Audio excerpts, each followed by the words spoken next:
நம் ஆண்டவர் இயேசு கிறிஸ்துவின் நாமத்தினால் மகிழ்ச்சியும் சமாதானமும் நம் அனைவரோடும் இருப்பதாக.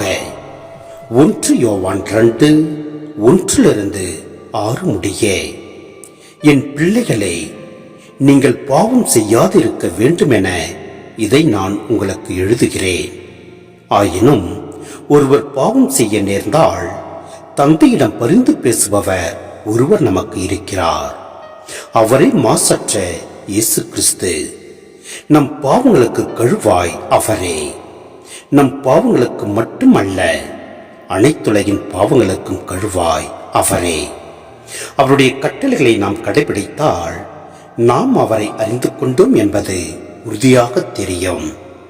அவரை எனக்கு தெரியும் என சொல்லிக்கொண்டு அவருடைய கட்டளைகளை கடைபிடிக்காதோர் பொய்யர்.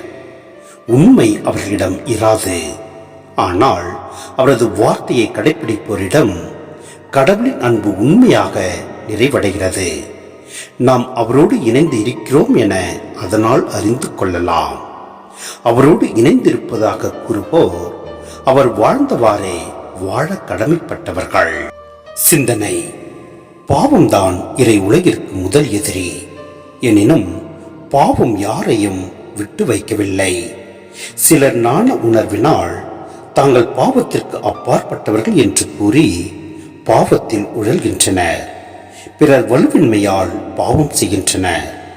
ஆனால் மனிதர் நம்பிக்கை இழக்க தேவையில்லை. ஏனெனில் நமக்காக பரிந்து பேச இயேசு நமக்கு இருக்கிறார்.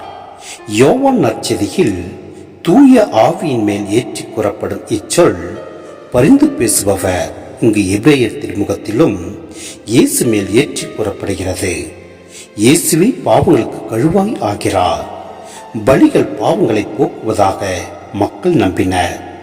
இங்கு இயேசுவே பலியாகி நம் பாவங்களை போக்குகிறார். யோவான் சமூகத்தினரில் சிலர், குறிப்பாக நாண உணர்வு கொள்கையினர், எங்களுக்கு எல்லாம் அறிவும் ஞானமும் உண்டு என்று சொல்லிக்கொண்டு அவற்றிற்கேற்ப வாழவில்லை. அவர்களின் அறிவிற்கும் நடத்தைக்கும் இடையே பெரும் இடைவெளி இருந்தது. இத்தகைய இடைவெளி கூடாது என்பது இத்திருமுகத்தின் அழுத்தமான ஒரு போதனை. இயேசுவை ஏற்றுக்கொண்டவர்கள் அவர் வாழ்ந்தவாறே வாழ வேண்டும். அவ்வாறு வாழாதவர்கள் அவரை உண்மையில் அறியவில்லை, ஏற்றுக்கொள்ளவில்லை. எனவே நாம் ஒவ்வொருவரும் நம் ஆண்டவர் இயேசு கிறிஸ்துவை ஏற்றுக்கொண்டுள்ளோம்.